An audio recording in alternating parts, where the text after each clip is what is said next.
तीसरा प्रश्न, आप कहते हैं प्रार्थना सम्राट की तरह करो, भिखारी की तरह नहीं। आप कहते हैं प्रार्थना अहेतु की हो तो ही प्रार्थना है, लेकिन सम्राट से प्रार्थना की जाती है, उसे प्रार्थना करने की क्या जरूरत है? या क्या प्रार्थना प्रेम गीत है? पहली बात, जब तक प्रार्थना करने की जरूरत है तब तक प्रार्थना न हो सकेगी। जरूरत का मतलब है मांग, जरूरत का मतलब है परमात्मा के अतिरिक्त कोई और चीज की चाह। तुम मंदिर गए और तुमने मांगा कि हे प्रभु मेरी पत्नी बीमार है, उसे ठीक कर दे। या तुमने मांगा कि मेरा बेटा नौकरी तलाश कर रहा है, मिलती नहीं, नौकरी दफ्तरों के सामने खड़े खड़े महीनों बीत गए, अब उसको ध्यान कर।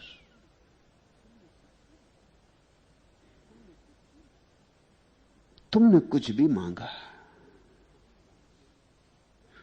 तो प्रार्थना रही कहां, बची कहां? या तुमने सोचो नहीं मांगी इस संसार की कोई बात, तुम गए और तुमने कहा कि प्रभु अब मर के इस जगत में नहीं आना, अब तो मुझे स्वर्ग में बुला ले, अपने पास बुला ले, अब दोबारा आवागमन ना हो। यह भी प्रार्थना ही है, लेकिन क्या ये मांग से मुक्त है?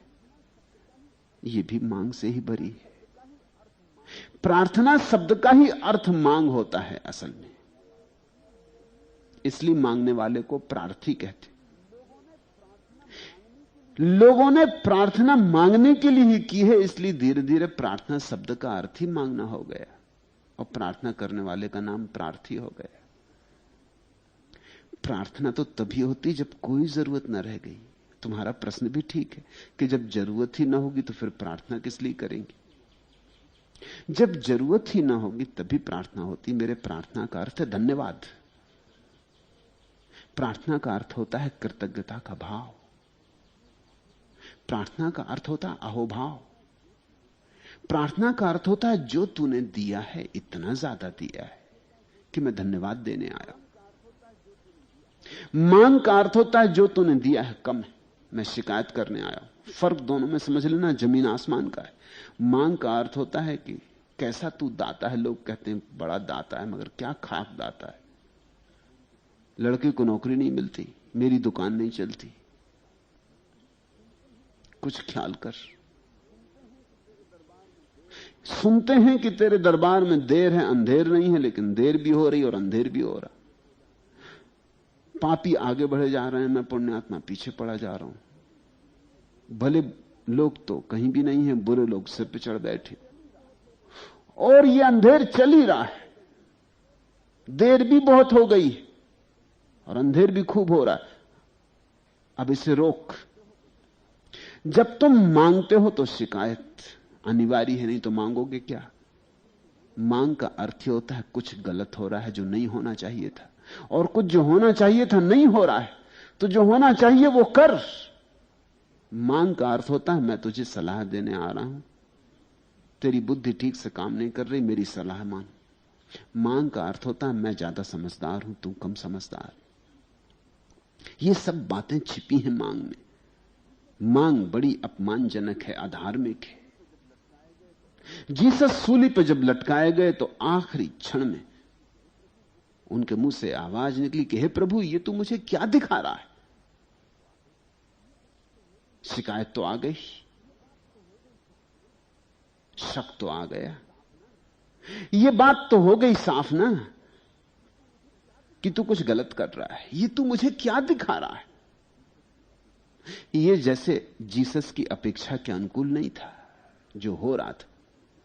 शायद जीसस ने कुछ और अपेक्षा की थी, ऐसा होगा, ऐसा होगा, सूली पे लटकाया जाऊंगा तो ये चमत्कार होगा, या कुछ सोचा होगा। मन ही तो है आदमी का। वो कुछ भी नहीं हो रहा, उल्टा सूली लगी जा रही, हाथ में खिले ठोंके जा रहे हैं, कंठ प्यास से मरा जा रहा है, और कुछ घट नहीं रहा। परमात्मा की कोई दया नहीं बरस रही, और मैं परमात्मा का बेटा और मेरे तरफ कोई ध्यान नहीं दिया जा रहा। ये हो क्या रहा? ये अन्याय हो रहा, ये जरा जाति हो रही। अब बहुत हो गई, अब मुझे कहना ही पड़ेगा। तो निकल गई आवाज कि हे प्रभु, ये तो मुझे क्या दिखा रहा है? लेकिन जीसस बड़े संवेदनशील व्यक्ति थे। किसी अचेतन में दबी हुई ये बात प्रकट हो गई, शायद और किसी क्षण में प्रकट होती भी ना, फांसी पर ही प्रकट हो सकी। शायद फांसी ही उतना दुख ले आई कि आखिरी तलहटी में पड़ी हुई बात जो बहुत गहरे में थी, कभी जीसस ने ऐसी बात ना कही थी। कभी कभी दुख तुम्हारी असलियत को प्रकट कर जाता है, इसलिए दुख मांझता है, इसलिए दुख निखारता है। कभी कभी दुख की घड़ी में ही तुम्हें अपनी सच्चाई का पता चलता है। सुख की घड़ी में सच्चाई का पता नहीं चलता। सुख की घड़ी में आदमी सतह पर तैरता है, दुख की घड़ी में तलहटियों में उतरता है, खाइयों में उतरता है, खड्डों में जाता है, अपने भीतर के कुएं में डूबता है, अंधेरे में जाता है। जीसस ने कभी भी शिकायत न की थी, इसके पहले सदा धन्यवाद दिया था, प्रभु की तरफ सदा कृतज्ञता से भरी आंखें उठाई थी। लेकिन सूली लगी, आखिरी दम तक संभाले रहे। लेकिन जब खीले ही ठुकने लगे और जब लगा कि बात हुई जा रही है और कोई चमत्कार नहीं घट रहा, तो अचेतन में, किसी गहरे अचेतन में दबा हुआ भाव प्रकट हो आया। जैसे पानी में बबूला उठता है, उठता तो रेत से है, नीचे की रेत से उठता है, फिर उठता है नीचे तो बड़ा छोटा होता है, जब रेत से निकलता है जरा सा होता है, फिर जैसे जैसे ऊपर उठने लगता है बड़ा होने लगता है, क्योंकि वजन पानी का कम होने लगता है तो बबूला बड़ा होने लगता है, दबाव कम हो जाता, फिर और ऊपर आता तो और बड़ा हो जाता, फिर सतह पर आता तो पूरे प्रकट हो जाता है, क्योंकि दबाव बिल्कुल नहीं रह जाता। ऐसा कोई बबूला एक ही पड़ा रह गया था, मेरे देखे वही जीसस के क्राइस्ट होने में बाधा थी। मेरे हिसाब से जीसस सूली पर क्राइस्ट हुए। जरा सी कमी रह गई थी, जरा सी खोट रह गई थी, बड़ी छोटी खोट थी। अगर बिना सूली के मर गए होते तो शायद किसी को पता ही नहीं चलता कि खोट थी। सूली ने बड़ी सफाई कर दी, सूली बड़ा प्रयोग सिद्ध हुई, सूली ने साधक को सिद्ध बना दिया। जीसस उस घड़ी बुद्ध हो गए। दिखाई पड़ गया जीसस को, आदमी तो बड़ी गहराई संवेदना के थे, बड़े बोध के थे, जरा सी खोट रह गई थी कहीं पड़ी, वो आखिरी खोट भी छूट गई। तत्क्षण जीसस को दिखाई पड़ गया ये शिकायत हो गई। मेरे मुंह से शिकायत, प्रार्थना चूक गई। इस आखिरी घड़ी में प्रार्थना चूकी जा रही, जीवन भर प्रार्थना की, ये घड़ी में प्रार्थना चूकी जा रही, जबकि प्रार्थना होनी चाहिए। लोग तो कहते हैं ना कि चाहे जिंदगी भर याद ना की हो, मरते वक्त अगर याद कर लो तो भी काम सर जाए। ये उल्टा हुआ जा रहा है कि जिंदगी भर तो याद की और मरते वक्त बात खराब कर ली। और ऐसा ही होगा, ध्यान रखना। जीसस ने जिंदगी भर याद की तो भी मरते वक्त भूल हुई जा रही थी। तो तुम ये तो सोचना ही मत कि तुम जिंदगी भर भूल करोगे और मरते वक्त ठीक हो जाएगा। इस पागलपन में पड़ना ही मत। ये बिल्कुल गणित के बाहर है, ये होने वाला नहीं। तुम ये मत सोचना कि जैसा अजामिल को हुआ कि मर रहे थे, जिंदगी भर पाप किए थे, हत्यारा, डाकू, सब तरह के पाप, कभी भगवान के मंदिर में नहीं गए, कभी नाम नहीं लिया भगवान का, मगर किसी भूल चूक में अपने बेटे का नाम नारायण रख लिया था। असल बात यह कि उन दिनों भगवान के नाम कुल नाम थे, तो पापी को भी रखना हो तो और तो नाम उपलब्ध ही ना थे। राम रखो कि नारायण कि विष्णु कि पुरुषोत्तम, कुछ भी करो, नाम ही सब भगवान के थे। अभी भी मुसलमानों में जितने नाम हैं करीब करीब सब भगवान के। हिंदुओं का एक शास्त्र ना, विष्णु सहस्त्र नाम, उसमें भगवान के 1000 नाम गिनाए। मुसलमानों के जितने नाम हैं सब भगवान के नाम। मजबूरी थी, कोई और नाम उपलब्ध नहीं थे, तो नारायण नाम रख लिया होगा। कुछ तो रखने पड़े नाम। अब जब नाम ही भगवान के थे तो उसने रख लिया होगा कुछ भी एक, इस ख्याल से नहीं कि भगवान का नाम है। मरते वक्त अपने बेटे को बुलाया नारायण, घबरा रहा होगा। बेटे को बुलाया होगा कि कुछ आखिरी बात कह दूं, कहां धन गड़ा रखा है, जिंदगी भर चोरी की, बेईमानी की, धोखाधड़ी दिया, तो कहीं तो गड़ा के रखा होगा। उन दिनों बैंक तो होते नहीं थे, तो बेटे को बता दूं कि कहां छिपा है, नहीं तो जिंदगी भर की मेहनत बेकार गई। लेकिन कहानी कहती कि ऊपर बैठे नारायण ने सुना कि बुला रहा नारायण। बड़े प्रसन्न हो गए ऊपर के नारायण, और उन्होंने तत्क्षण उसके मरने पर उसे स्वर्ग बुला लिया। अजामिल स्वर्ग गया। ये बात फिजूल है। ये बात दो कौड़ी की, ये कहानी किन्हीं जालसाजों ने गढ़ी है, ये तरकीब की बात है। ये उन पंडितों ने गढ़ी है जो तुमसे कहते हैं रहे आओ जिंदगी भर चोर बेईमान, कोई हर्जा नहीं, मरते वक्त एक दफा नाम ले लेना। और उन्होंने तो बात यहां तक बढ़ा दी कि तुमसे भी नाम लेते ना बने, क्योंकि कब मौत आएगी कुछ पक्का तो है नहीं, जवान लड़खड़ा जाए बोलते ना बने तो पंडित तुम्हारे कान में दोहरा देगा नाम, तो भी चल जाएगा। मरते आदमी के मुंह में गंगा जल डालते, वो मरे जा रहे हैं, अब उनको कोई फर्क नहीं कि कौन सा जल क्या है, उनको कुछ होश भी नहीं, उनके दांत बंद हुए जा रहे हैं, लोग चम्मच से दांत खोल के गंगा जल डालते। जिंदगी पड़ी थी तब गंगा ना गए, अब ये बोतल में भरी गंगा इनके पास लाई गई। जिंदगी पड़ी थी तब कभी प्रभु को ना पुकारा। अब कोई पंडित फीस लेके इनके कान में राम नाम जप रहा है। ये मूढ़ताएं इसलिए चलती हैं कि तुम्हारे झूठ के अनुकूल, लेकिन जीसस को दिखाई पड़ गया और जीसस ने तत्क्षण जो दूसरा वचन कहा, पहला वचन कि हे प्रभु ये मुझे क्या दिखला रहा, एक क्षण का सन्नाटा, और वही क्षण तक क्रांति का सन्नाटा था। उसी क्षण में रूपांतरण हुआ, उसी क्षण में जो अब तक जोसेफ का बेटा जीसस था वो परमात्मा का बेटा क्राइस्ट हो गया। उस एक क्षण के सन्नाटे में जीसस ने अपने भीतर देख लिया वो बबूला उठता हुआ। शिकायत अभी भी है। तत्क्षण कहा कि हे प्रभु तेरी मर्जी पूरी हो, मेरी नहीं, दाय will be done not mine. प्रार्थना हो गई, शिकायत प्रार्थना बन गई, वही ऊर्जा जो शिकायत बन रही थी प्रार्थना बन गई। बबूला फूट गया शिकायत का, कृतज्ञता का भाव फैल गया सारे प्राणों के रोए रोए में। तेरी मर्जी पूरी हो, दाय किंगडम कम, दाय विल बी डन। तेरा राज्य उतरे। मैं कौन हूं? तू जो चाहे वैसा हो, फांसी तो फांसी, मैं कौन हूं? तेरी मर्जी ही ठीक मर्जी है, मेरी मर्जी गलत हो जाएगी, मैं आया कि गलती हो जाएगी। इसको मैं प्रार्थना कहता हूं। प्रार्थना का अर्थ है स्वीकार। तू ठीक है, तू जैसा है ठीक है, और तूने जो किया ठीक है, और तू जैसा कर रहा है ठीक है, और तू जैसा करेगा ठीक है। तू गलत होता ही नहीं, तू सदा ठीक है। कभी कभी मुझे अगर गलती दिखाई पड़ती तो वो मेरी गलती है। प्रार्थना का अर्थ है अहोभाव।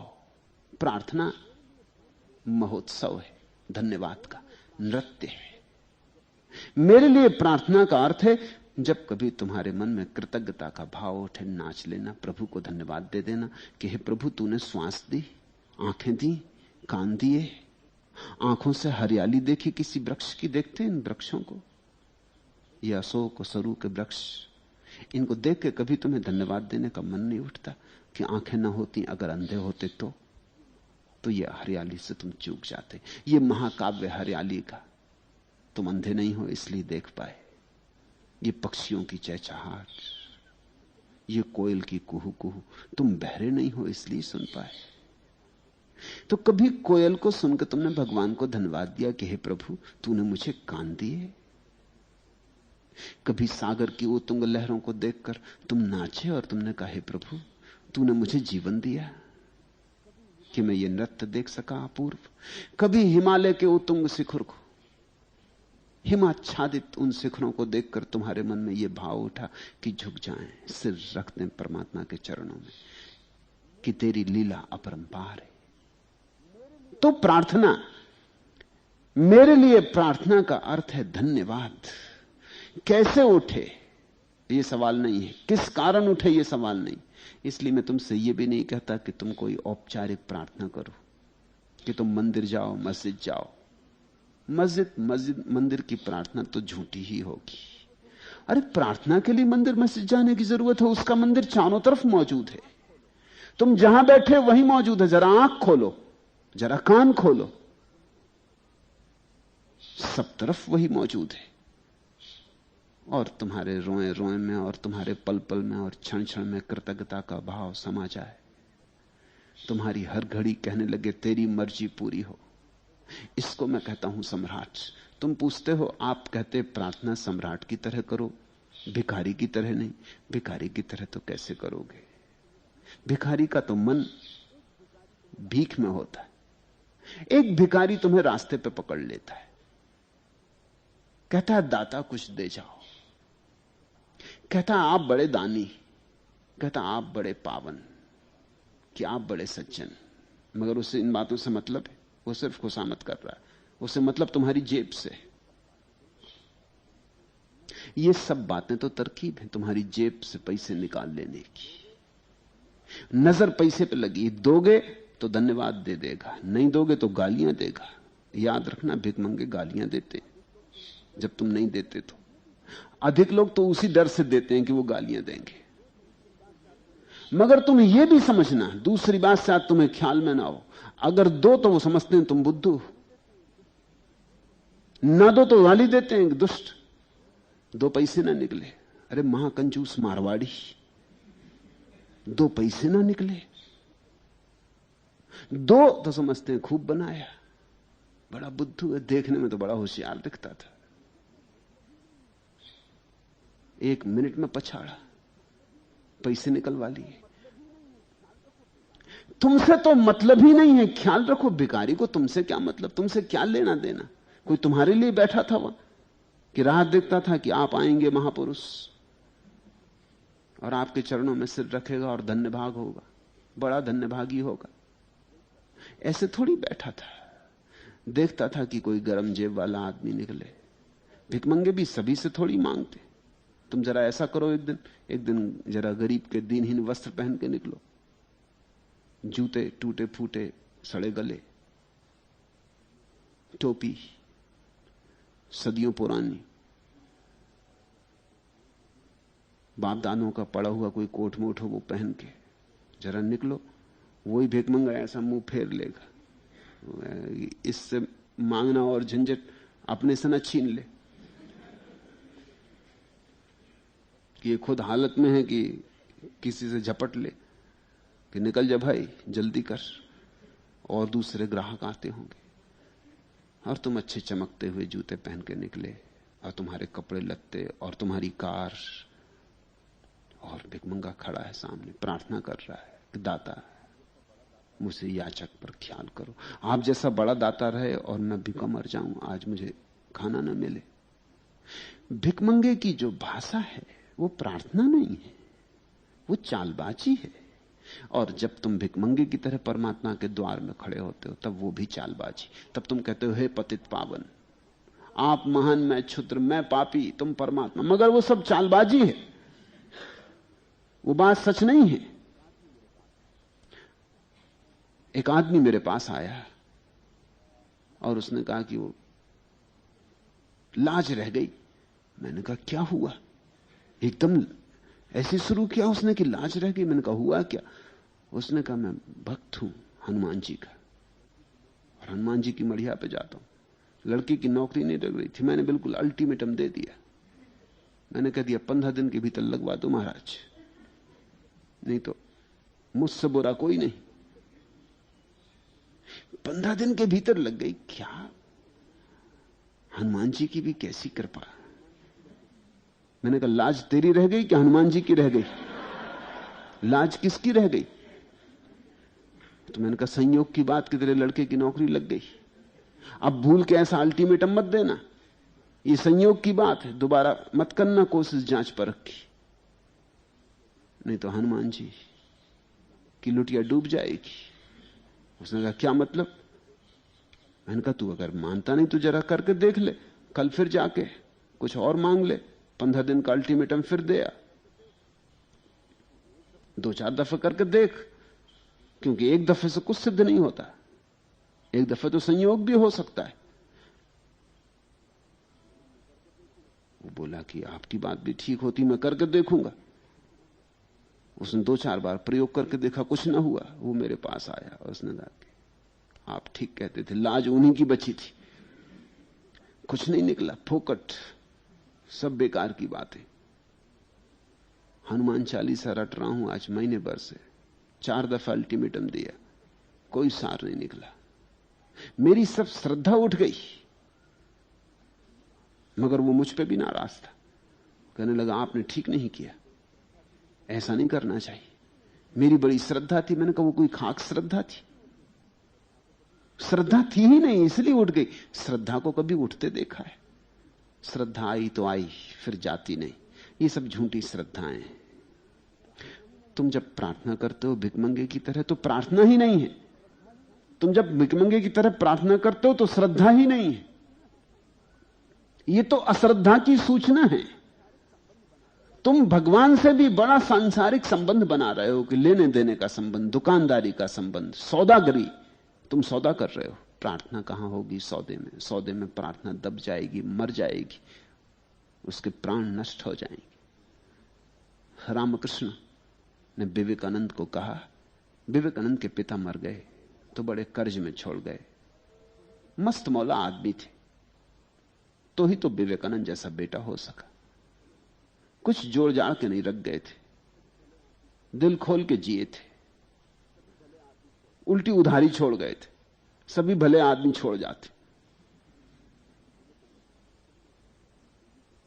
तो विवेकानंद जरा मुश्किल में थे। वो उधारी भी चुकानी है, एक ही बेटे और मां भी थी। कभी कभी तो ऐसी हालत हो जाती कि घर में खाने को भी ना होता। कभी कभी ऐसा हो जाता कि घर में इतना ही खाने को होता, या तो मां खा ले या बेटा खा ले। तो विवेकानंद कहते कि मुझे आज जरा किसी मित्र ने निमंत्रण दिया है, मैं जरा मित्र के यहां भोजन कर रहा हूं, तब तक तू भोजन इत्यादि कर ले। और जाके सड़कों पर घूमते रहते, घूम घाम के घर आते, बड़ी प्रसन्नता से घर लौटते। दरवाजे पे आके प्रसन्नता बनानी पड़ती, भूख तो पेट में सुलगती। दरवाजे से बड़े प्रसन्न होकर आके लौटते, पेट पे हाथ फेरते हुए डकार भी लेते, ताकि मां को भरोसा आ जाए। क्योंकि मां को भी शंका होती थी कि बार बार कौन मित्र इसको देने लगे निमंत्रण, कभी दिखाई नहीं पड़ते, कोई निमंत्रण देने आता भी नहीं। रामकृष्ण को पता लगा तो रामकृष्ण का, तू भी खूब पागल है, अरे मां से मांग क्यों नहीं लेता?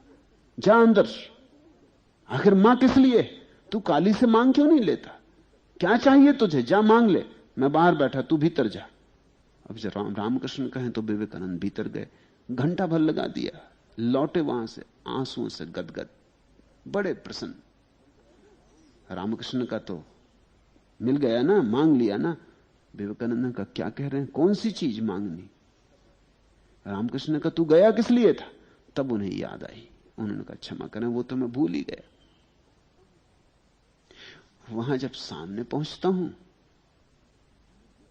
तो धन्यवाद का ऐसा भाव उठता है कि मांगने की इच्छा, मांगने का ख्याल ही मिट जाता। जो दिया है वो कोई कम है? मुझको दिया है, इससे अब और क्या देने को हो सकता है? रामकृष्ण का तू फिर जा, ऐसे नहीं चलेगा, ऐसे पेट नहीं भरेगा, मांग ले। ऐसा 3 बार भेजा और 3 बार विवेकानंद बाहर आए बड़े गदगद और भूल भूल के। फिर रामकृष्ण खूब हंसे और उन्होंने कहा, आज तेरी परीक्षा थी, अगर मांगता तो मुझसे फिर तेरा कोई संबंध न रह जाता। आज तू जीत गया, तू परीक्षा में पूरा उतरा। 3 बार तुझे भेजा धक्के दे दे के, और 3 बार ही तू बिना मांगे आ गया, तो तुझे प्रार्थना का राज मिल गया।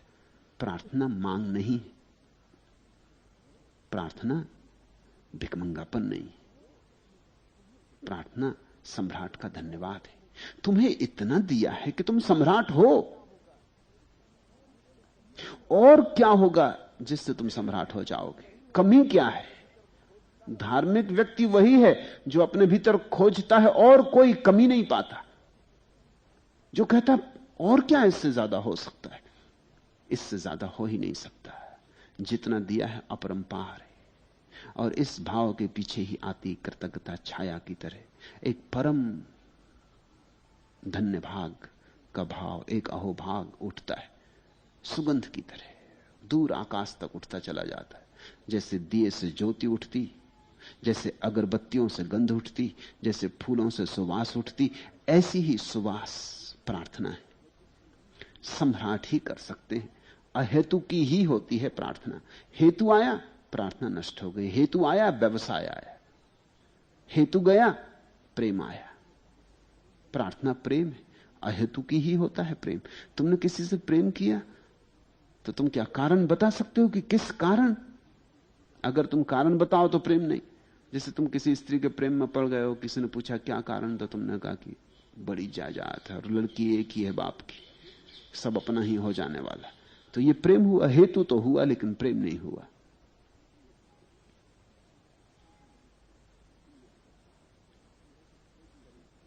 तुमने अगर कहा कि शरीर सुंदर है इसलिए, तो भी हेतु हो गया। तो तुम चमड़े के पारखी हो, तुम चमड़े के दुकानदार हो। अष्टावक्र ने जिनको चम्हार कहा है, तुम चम्हार हो। अष्टावक्र ने तो जनक के दरबार में लोगों को कह दिया था कि सब चम्हारों को यहां किस लिए इकट्ठा किया। जनक ने बुलाया है दरबार, सारे पंडित राज्य के इकट्ठे हुए हैं। अष्टावक्र के पिता भी महापंडित थे, वो भी गए हैं। वहां बड़ा विवाद हो रहा है। जनक ने कुछ जीवन की गुत्थियां सुलझानी चाहिए। अष्टावक्र घर आए तो मां ने कहा कि पिता को गए बहुत देर हो गई, अब तक लौटे नहीं। वहां विवाद चल रहा था तो वो उलझ गए। पंडित आदमी थे, जब तक जीते ना हटे कैसे। तो अष्टावक्र उनको लेने गए। वो 8 जगह से टेढ़े थे, इसलिए उनका नाम अष्टावक्र। उनको देख के पंडितों की सभा हंसने लगी। पंडितों को हंसते देख के अष्टावक्र ने और जोर का ठहाका मारा। एक सन्नाटा हो गया। लोग जो हंसते थे एकदम चुप हो गए कि मां बात क्या है, ये आदमी 8 अंग से टेढ़ा भी और पागल भी मालूम होता।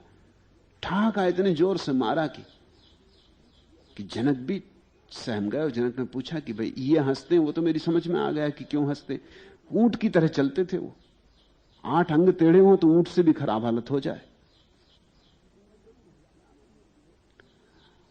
तो उनको देख के हंसी आ गई होगी लोगों को। और पंडितों से ज्यादा नासमझ लोग तो कहीं होते भी नहीं। तो नासमझों को हंसी आ गई होगी, दया आनी थी तो हंसी आ गई उल्टे। तो जनक ने कहा ये क्यों हंसते हैं, ये तो मेरी समझ में आ गया, बाकी तू क्यों हंसता? उसने कहा मैं इसलिए हंसता हूं कि इन चम्हारों को यहां किस लिए इकट्ठा किया। ये चम्हार यहां किस लिए भीड़ लगाए बैठे।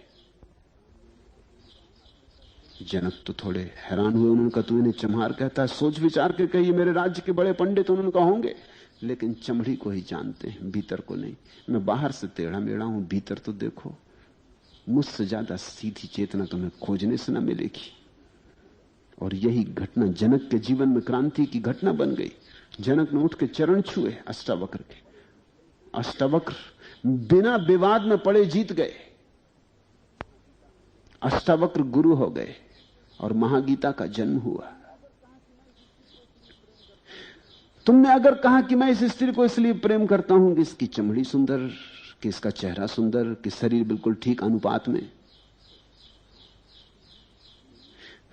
तो तुम चम्हार हो, प्रेमी नहीं।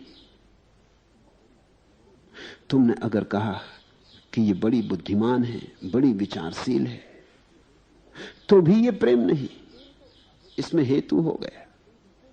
प्रेम तो अहेतुक होता है। तुम कहते हो मुझे पता नहीं, बस प्रेम है, अकारण है।